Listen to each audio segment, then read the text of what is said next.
আগামী 5 আগস্ট ভারতের দিল্লিতে একটা অনুষ্ঠান হতে যাচ্ছে। সেই অনুষ্ঠানে আমাদের ক্ষমতাচ্যুত প্রধানমন্ত্রী শেখ হাসিনা কথা বলবেন। সরাসরি বলবেন না, ভিডিও বার্তা দেবেন, ভিডিও মাধ্যমে সেখানে উনি যুক্ত থাকবেন এবং কথা বলবেন। সেখানে সাংবাদিকরা থাকবেন এবং বেশ একটা অনুষ্ঠানের আয়োজন করা হয়েছে এবং সেই অনুষ্ঠানে প্রধানমন্ত্রীর পুত্র জয় থাকবেন, বাংলাদেশের সাবেক যে শিক্ষামন্ত্রী মিস্টার নওফেল তারাও থাকবেন, এরকম আরও অনেকেই থাকবেন। এ সংক্রান্ত একটা বিবৃতিও প্রচার হয়েছে, এ সংক্রান্ত পোস্টারও দেখা গেছে। সব কিছুই ঠিক আছে এবং যারা আয়োজক তারা গণমাধ্যমকে বলেছেন যে তাদের এই আয়োজনে ভারত সরকারের দিক থেকে কোনো আপত্তি নেই। এ সংক্রান্ত একটা কন্টেন্ট আমি গত রাতে কিন্তু আমাদের এই চ্যানেলে প্রচার করেছিলাম। কিন্তু আমরা এখানে একটা জিনিস দেখলাম যে শেষ পর্যন্ত প্রধানমন্ত্রী সেখানে ভিডিও বার্তা দিবেন কিনা, ভিডিওর মাধ্যমে উপস্থিত থাকবেন কিনা, এটা কিন্তু এখনও 5 তারিখ না আসলে আপনি বুঝতে পারবেন না। হয়তো এখন পর্যন্ত তারা প্রচার করছে মানুষের মনোযোগ আকর্ষণের জন্য এবং স্বাভাবিকভাবে মনোযোগ আকর্ষিত হয়েছে। ভারতের প্রথম শ্রেণীর যে দৈনিকগুলো, প্রধান যে দৈনিকগুলো, প্রায় সবাই কিন্তু এই নিউজটা বেশ গুরুত্ব দিয়ে প্রচার করেছে এবং তারা বলেছে যে ক্ষমতাচ্যুত হওয়ার ঠিক 2 বছরের মাথায় 24-এর 5ই আগস্ট উনি ক্ষমতাচ্যুত হয়েছিলেন এবং 26-এর 5ই আগস্ট উনি প্রথম প্রকাশ্যে আসছেন। এবং এটা শোনার পর আমার মধ্যে একটা আগ্রহ ছিল। আমার আগ্রহটা জন্ম নিয়েছে এই কারণে যে আমি আসলে দেখতে চাই যে 2 বছরে ওনার চেহারার কি পরিবর্তন হয়েছে। একটা কথা মাথায় রাখবেন, ক্ষমতা কিন্তু খুব ভালো টনিক। অনেক সময়কে দেখা যায় যে ক্ষমতায় যখন কেউ থাকে তার স্বাস্থ্য বয়স হলেও বোঝা যায় না, আবার ক্ষমতাচ্যুত হওয়ার পর দ্রুতই স্বাস্থ্য ভেঙে পড়ে। তো আমার খুব একটা আগ্রহ ছিল যে এই 2 বছরের ক্ষমতার বাইরে থাকার কারণ এবং এরই মধ্যে বাংলাদেশের আন্তর্জাতিক অপরাধ ট্রাইব্যুনালে ওনার জন্য মৃত্যুদণ্ডের আদেশ হওয়া, এই সমস্ত ঘটনা নিশ্চয়ই তার মধ্যে একটা প্রভাব ফেলেছে। সেই প্রভাবের প্রতিক্রিয়া ওনার চেহারায়, ওনার শরীরে, ওনার স্বাস্থ্যে পড়েছে কিনা, পড়লে কতটুকু পড়েছে, এটা দেখার ব্যাপারে আমার একটা কৌতূহল অবশ্য ছিল। তো সেটা আদৌ পূরণ হবে কিনা আমি জানি না, কারণ আমি নিজেও বুঝতে পারছি না। কারণ এর মধ্যে যুক্তরাষ্ট্রের আমাদের কিছু কিছু বন্ধুবান্ধব যারা আছেন ওখানে সাংবাদিকতা করেন, তাদের মধ্যে কেউ কেউ জানিয়েছেন যে উনি হয়তো শেষ পর্যন্ত ভিডিও বার্তায় উপস্থিত হবেন না, ভিডিওর মাধ্যমে। আমি জানি না আসলে কী হবে, কিন্তু আমার কাছে যে জিনিসটা খুব গুরুত্বপূর্ণ মনে হয়েছে, এই বিষয়টা বিভিন্ন মিডিয়াতে আসার পর বাংলাদেশ সরকারের যে পররাষ্ট্র মন্ত্রণালয় তাদের যে প্রতিক্রিয়া, এটা আমাকে একটু কৌতূহলী করে তুলেছে। দেখুন, 2টো ঘটনা বলি। একটা হলো যে আমাদের পররাষ্ট্র বিষয়ক যিনি উপদেষ্টা আছেন মিস্টার হুমায়ুন কবির, তার সঙ্গে সোমবার বিকেলে ভারতে নিযুক্ত হাইকমিশনার দীনেশ ত্রিবেদীর একটা সৌজন্য সাক্ষাৎ হয়েছে। দীনেশ ত্রিবেদী PM অফিসে গিয়েছিলেন তেজগাঁওতে, সেখানেই হুমায়ুন কবির সাহেব বসেন, সেখানে ওনার সঙ্গে ওনার দেখা হয়েছে এবং এই দেখা হওয়ার সময় হুমায়ুন কবির সাহেব সরাসরি বলেছেন যেন ভারত শেখ হাসিনাকে এ ধরনের একটা ভিডিও উপস্থিতি যেন না করতে পারে।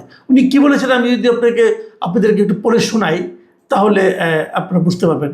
উনি বলেছেন যে পলাতক শেখ হাসিনা সহ কার্যক্রম নিষিদ্ধ সংগঠনের কোনো ব্যক্তি যাতে ভারতের ভূখণ্ড ব্যবহার করে রাজনৈতিক বক্তব্য প্রদান বা বাংলাদেশের অভ্যন্তরে অস্থিতিশীলতা সৃষ্টির উদ্দেশ্যে কোনো কর্মকাণ্ড পরিচালনা করতে না পারেন সে বিষয়ে ভারতের সহযোগিতা প্রত্যাশা করে বাংলাদেশ। এবং তিনি এটাও বলেছেন একটু হুমকির মতো, সেটা হচ্ছে যে এই ধরনের কার্যক্রম দ্বিপক্ষীয় সম্পর্কের ইতিবাচক অগ্রগতিকে ক্ষতিগ্রস্ত করতে পারে। তো এই কথা বলার পর দীনেশ ত্রিবেদী তাকে বলেছেন যে উনি যথাযথভাবে এই ব্যাপারটা বিবেচনা করবেন এবং প্রয়োজনীয় খোঁজখবর নেবেন, এই বলেছেন উনি। আসলে এটাই কূটনৈতিক ভাষা। কিন্তু হুমায়ুন কবির সাহেব যেভাবে কথাটা বলেছেন, এতে আমি একটু আমার কাছে ভালো লাগেনি এই কারণে যে ওখানে শেখ হাসিনা কি বললো না বললো তাতে আমাদের কি আসে যায়? আমাদের সরকারের উদ্বিগ্ন হওয়ার কি আছে? সরকার কি ভয় পাচ্ছে? শেখ হাসিনা ভিডিওতে কিছু একটা বললেন, তাদের বাংলাদেশের কি কি সমস্যা, এটা কেউ না কেউ বলতেই পারে। আর উনি যদি যে কথাটাই বলুন না কেন, উনি এভাবে না বললেও অন্যভাবে বলতে পারেন। উনি হয়তো ওনার ছেলেকে বললেন, ওনার ছেলে ওনার হয়ে বললেন, অথবা ওনার ছেলেই বললেন। এগুলি তো কোনোটাই তো বাতিল হয়ে যাচ্ছে না। কিন্তু এখানে ভয় পাওয়ার কি আছে? ভারতকে রিকোয়েস্ট করার কি? ভারতকেও তো আমরা আগে জানিয়ে দিয়েছি একবার, বারবার বলার তো কোনো প্রয়োজন নেই। ভারত নিজেরাই বুঝবে। দেখুন, এই দিনেশ টিভিতে কিন্তু তারেক রহমানকে ভারতের আগামী সেপ্টেম্বরে 12-13 তারিখে যে প্রোগ্রাম হবে ব্রিক্সের, সেখানে দাওয়াত করেছেন। তো ওনারাই তো চেষ্টা করবেন যেন সেই দাওয়াতটা যাতে নাকি আমরা মেনে নেই, অক্ষুণ্ণ রাখা হয়, যেন তারেক রহমান সাহেব সেখানে যান। এই জন্য অনুকূল পরিবেশ অথবা এর ধরনের কোনো ঘটনা ঘটতে না দেওয়া, এটা তো ওনাদের দিক থেকে আছে। বারবার বলার মাধ্যমে আমরা কি আমাদের দুর্বলতাটাই প্রকাশ করে দিচ্ছি না? প্রয়োজনটা কী ছিল? আমার কাছে বরং হুমায়ুন কবির সাহেবের চেয়ে আমাদের যে পররাষ্ট্র প্রতিমন্ত্রী আছেন, ওনার কথাটা শামা ওবায়েদ, ওনার বক্তব্যটা আমার কাছে মানে বেশ স্মার্ট মনে হয়েছে, অধিকতর স্মার্ট মনে হয়েছে। উনি কি বলেছেন শুনেন, বাংলাদেশ প্রতিদিনে ওনার নিউজটা আছে, আমি শিরোনামটা দেখেন কি লিখেছে: সাজাপ্রাপ্ত আসামির মন্তব্যের জবাব দেওয়ার সময় সরকারের নেই। এটা হলো গিয়ে আমি মনে করি রিয়েল স্পিরিট, এটাই হওয়া উচিত। আপনি যদি মনে করেন তার বক্তব্যকে আপনি গুরুত্ব দিতে চান না, যদি ইগনোর করেন, আপনি উদ্বিগ্ন হয়ে যাচ্ছেন কেন? আমি একটা জিনিস এটা বুঝতে পারি না। দেখুন উনি কি বলেছেন, ওনাকে সাংবাদিকরা বেশ অনেকগুলো প্রশ্ন করেছিল, এই অনলাইন মিটিংয়ের সম্বন্ধে বলা হয়েছিল, সেখানে উনি কি উত্তরটা দিয়েছেন শুনুন। উনি বলেছেন, সম্প্রতি ভারতের নতুন হাই কমিশনার এসেছেন, তার সঙ্গে আমাদের অত্যন্ত সৌহার্দ্যপূর্ণ আলোচনা হয়েছে। আমরা ভারতের সঙ্গে একটি দূরদর্শী দৃষ্টিভঙ্গি নিয়ে এগোচ্ছি। এই সম্পর্ক ক্ষতিগ্রস্ত হোক তা আমরাও চাই না, এবং আমার গভীর বিশ্বাস ভারতও তো চায় না, ভারতও তা চায় না। এই যে বক্তব্যটা, এটা হলো প্রকৃত প্রস্তাবে একটা কূটনৈতিক বক্তব্য। এইভাবেই বক্তব্য দেওয়া উচিত। আপনি উদ্বিগ্ন হবেন কেন? উদ্বিগ্ন হওয়ার কী আছে রে ভাই? তো আমি জানি না।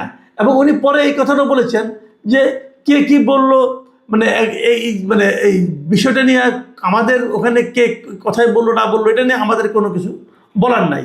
যেমন ওনারা বলেছেন যে, ওনাকে জিজ্ঞাসা করছি ওনাকে, যদি এই ধরনের অনুষ্ঠান হয় তাহলে কি দু দেশের সম্পর্কের যে উন্নয়ন হচ্ছে, উন্নয়নের যে সম্ভাবনা তৈরি হয়েছে, সেটা ক্ষতিগ্রস্ত হবে কিনা। দেখেন দেখেন শামা ওবায়েদ কী বলেছেন। উনি বলেছেন যে অবশ্যই এটা ক্ষতি করতে পারে, তবে আমরা তো সেটা চাচ্ছি না। আমি মনে করি বাংলাদেশের মানুষও চায় না এবং সরকারও চায় না যে ভারতের সঙ্গে আমাদের সম্পর্ক নেতিবাচক হোক। আমরা চাই সম্পর্ক আরও উন্নত হোক, এবং তা উন্নতির দিকেই যাচ্ছে। আমি আশা করি বিষয়টি মাথায় রেখেই ভারত ভবিষ্যতে তাদের কার্যক্রম পরিচালনা করবে। খুবই ম্যাচিউর রিমার্কস কিন্তু। তো আমিও সেগুলি বলি যে এখানে উদ্বিগ্ন হওয়ার মতো কিছু নাই।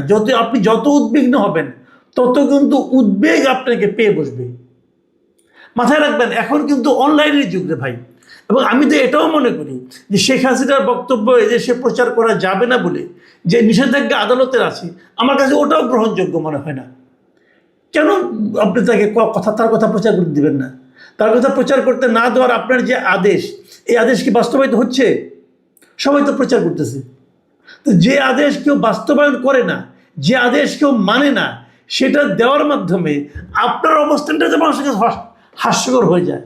এ ধরনের আদেশ দিতে যান কেন? আর তাছাড়া সবচেয়ে বড় কথা হলো, আপনারা থামাবেন কীভাবে? এখন কি আগের দুনিয়া আছে নাকি ভাই? মুহূর্তে সারা দুনিয়ায় এই সমস্ত তথ্য ছড়িয়ে যাচ্ছে, মুহূর্তে সারা দুনিয়ার থেকে আমাদের এখানে চলে আসছে। তো এগুলোকে থামানো যায়।